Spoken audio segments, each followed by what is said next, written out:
नमस्कार बालमित्र मैत्रिणींनो, मी मंगला भोंगळकर. माझं मंगला आजीच्या धमाल गोष्टी नावाचं यूट्यूब चॅनल आहे. त्याच्यावर मी तुमच्यासाठी निरनिराळ्या गोष्टी सांगते, श्लोक सांगते, अनुभव सांगते, काही निवडक प्रसंग सांगते आणि ते मोठ्या माणसांसाठी सुद्धा ललित लेख वगैरे मी वाचून दाखवते. तर मला माहिती आहे तुम्ही सगळेजण माझ्या गोष्टींची वाट बघता. आता आज मी एक छान गोष्ट घेऊन आले बरं का. गोष्टीचं नाव आहे जित्याची खोड. काय नाव आहे? जित्याची खोड बरं का.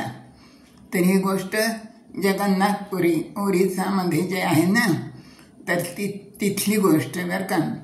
तिथं ना जगन्नाथचं मंदिर आहे आणि त्या मंदिरामध्ये भगवान श्रीकृष्ण, बलराम दादा आणि सुभद्रा या तिघांच्या मूर्ती ठेवलेल्या आहेत. लाकडी मूर्ती आहेत त्या. तर त्या तिथली गोष्ट ही. आणि तिथे भगवान श्रीकृष्णांचं वास्तव्य नेहमी करता असतंच. तर ते जगन्नाथपुरीमध्ये एक महात्मा राहत होते बरं का. ते कृष्ण भक्त होते. कृष्णाची भक्ती करायची, खूप सेवा करायची, गीता वाचायची, ज्ञानेश्वरी वाचायची आणि सत्याने वागायचं, चांगलं वागायचं आणि असं छान होतं त्यांचं सगळं आचरण. ते शुद्ध आचरण होतं आणि कृष्णाची फार मनापासून भक्ती करायची बरं का. मग त्यांची भक्ती बघून कृष्ण एकदा प्रसन्न झाले त्यांना आणि त्यांना त्यांच्यासमोर उभे राहिले, प्रगट झाले आणि त्यांना म्हणाले, अरे तुझी भक्ती बघून मी प्रसन्न झालोय, तुला काय बरं मागायचं तो माग म्हणे. तर ते एकदम आश्चर्यचकित झाले ना ते महात्मा कृष्णाला पाहून. आधी त्यांना काही सुचलंच नाही. नंतर मग ते म्हणाले, काही नाही, तुम्ही दर्शन दिलं, मी खूप भाग्यवान आहे आणि मला एकच गोष्ट हवी की आपण माझ्याबरोबर सतत राहावं, एवढं एकच मागणं मी आपल्या पायापाशी मागतो असं ते म्हणाले. आणि त्याप्रमाणे कृष्ण त्यांच्याबरोबर राहिले सुद्धा. मग असं करता करता काय झालं, ते बरोबरच राहायचे, एका खोलीत राहायचे, बरोबर जेवायचे, बरोबर फिरायचे, हिंडायचे, असं सगळं चालू होतं.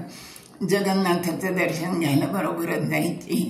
एके दिवशी ते मंदिरात गेले, दर्शन घेतलं, समुद्राच्या किनाऱ्यावरून फेरफटका मारला आणि फिरत फिरत फिरत घरी निघाले. आणि रस्त्यामध्ये एक त्यांना सुंदर बाग लागली बरं का. खूप बाग छान होती. बागेत खूप फुलं फुललेली होती.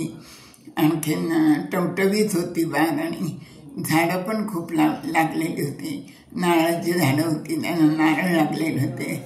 आंब्याचं एक डेरेदार झाड होतं आणि त्याला खूप सुंदर मोठे मोठे आंबे लागलेले होते. ते आंबे पाहिले की कृष्णाच्या तोंडाला पाणी सुटलं.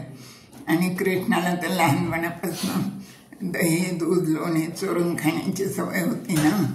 मग कृष्ण त्या महात्म्यांना म्हणा, चला म्हणे आपण ह्या बागेत जाऊया आणि आंबे हे चोरूया म्हणे, चोरून घेऊया म्हणे. आपण जर ते विचारून घेतले तर माळे काही घेऊ देणार नाही म्हणे.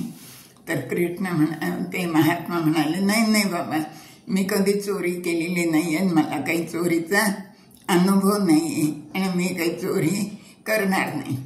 तर कृष्ण म्हणाला, अरे त्यात काय एवढं, मी खूप चोऱ्या केल्यात म्हणे, मी शिकवतो तुला कशी चोरी करायची ते.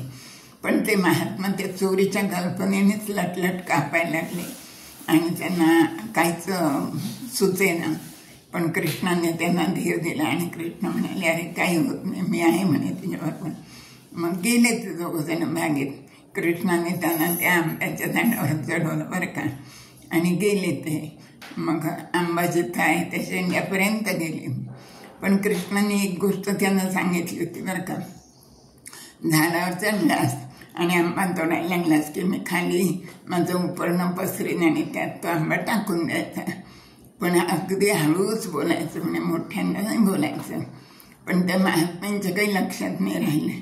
ते एकदम जोरात म्हणाले, अरे कृष्णा, तुझं उपरणे पसरणं आणि हा आंबा मी तोडतोय, हा घे म्हणे त्यात झेलून. ते ऐकलं की माळी धावत पळत आला आणि माळीने पाहिलं त्या महात्म्यांना चोरी करताना.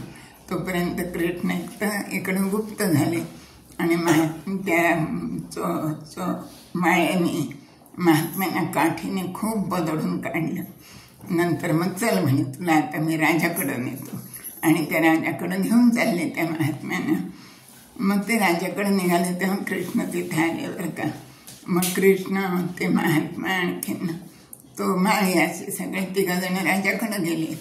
राजाने विचारलं काय तक्रार आहे. मग त्या माळीने सांगितलं की हे महात्मा हे चोरी करत होत म्हणे, आपल्या बागेमध्ये आंब्याची चोरी करत होते म्हणे, म्हणून मी यांना पकडले. तर मग राजाने त्यांना विचारलं महात्म्यानं, तर ते म्हणाले अहो मी कधीच चोरी केलेली नाही यापूर्वी आणि मी कधी करतही नाही, पण ह्यांनी मला सांगितले म्हणे कृष्ण चोरी करायला, म्हणून मी आज चोरी केली म्हणे. चोरी करण्याचा प्रयत्न केला. ते ऐकलं मात्र.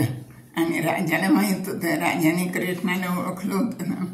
मग राजा कृष्णाकडे पाहून खूप हसला आणि राजा म्हणाले ठीक आहे, ह्या चोरीची शिक्षा तर मी तुम्हाला दिलीच पाहिजे म्हणे, आणि मी ती देतो सुद्धा. म्हणून राजांनी काय केलं, त्यांना चोरीची शिक्षा म्हणून ती बागच बक्षीस देऊन टाकली. अशी ही गंमतशीर गोष्ट आहे. आणि गोष्टीचं नाव आहे जित्याची खोड. मला माहिती आहे तुम्हाला गोष्टी आवडतात आणि ही गोष्ट तर तुम्हाला नक्कीच आवडणार आहे, कारण ही नटखट कृष्णाची गोष्ट आहे ना. धन्यवाद.